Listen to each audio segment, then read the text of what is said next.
தூங்காதே தம்பி தூங்காதே, நீயும் சோம்பேறி என்ற பெயர் வாங்காதே. உறக்கம் மன்னர் வருவது கூட தெரியாமல் பகலிலே உறக்கமா உனக்கு? தொலைத்து விடுவேன். மறுமுறை நீ இதே போல் தூங்கினாய், மீசையை மூக்கு வழியாக விட்டு மூளையை குதறி விடுவேன். ஜாக்கிரம். ஆனா ஆட்டம் கோதா போட்டி பந்தயம் வந்துட்டா சும்மா சொல்லி அடிப்பேன். கில்லி கில்லி மாதிரி முடிவு பண்ணி இறங்கிட்டேன். ஃபீல் பண்ண மாட்டேன், பேக் அடிக்க மாட்டேன். ஒன்ஸ் பிக்கப் ஆன ஆனதான் போய்கின்னே இருப்பேன். ஐந்தறிவு ஜீவன் போல் உங்களுக்கெல்லாம் ஒரு வாழ்க்கை. அல்லக்கை முண்டமே ஒழுங்காய் வேலை பார்ப்பவர்கள் கூட உன்னை பார்த்து கெட்டு விடுவார்களா? இனிமேல் உனக்கு வெட்டி சம்பளம் கொடுக்க முடியாது. இன்னை வேலையை விட்டு தூக்கி விடாதீர்கள் மன்னா.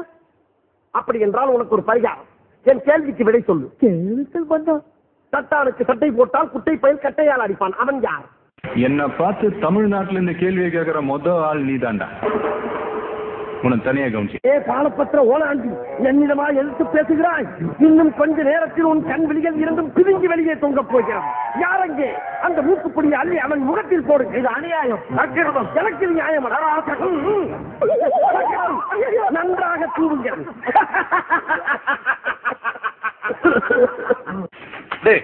எதுக்கிட்ட அந்த ஆளுக்கு நாங்க திட்டு வாங்கணும். நாங்க போறோம். என்னடா லுக்கு? போறா வந்து வாச்சிருக்கானுங்க.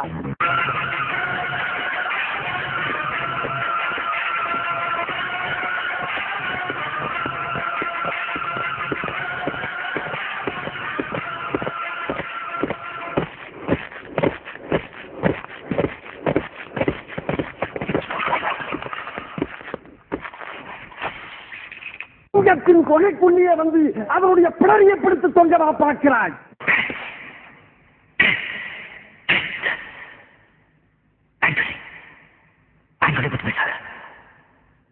உன்கிட்ட இருந்து எப்படி உண்மையை உறவழைக்கணும் இந்த பாஷாவுக்கு தெரியும்.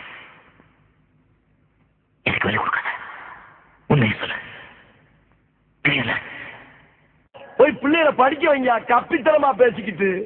இந்த பாஷா ஒரு தடவை சொன்னா 100 தடவை சொன்ன மாதிரி சொல்லு. எங்கே நான் தொலைஞ்சீர்கள்? நகர பாண்டிகளா? இவனை ஒரு வாரம் சிறையில் அடைத்து கூட்டு போடும் கொள்ளை உணவாக கொடுங்கள். ஒருவேளை மட்டும் உணவு உண்ணும் நேரம் தவிர மற்ற நேரம் முழுவதும் இந்த துதியை இவன் தொடர்ந்து சரியாக பாடிக்கொண்டே இருக்க வேண்டும். இழுத்து செல்லுங்கள்.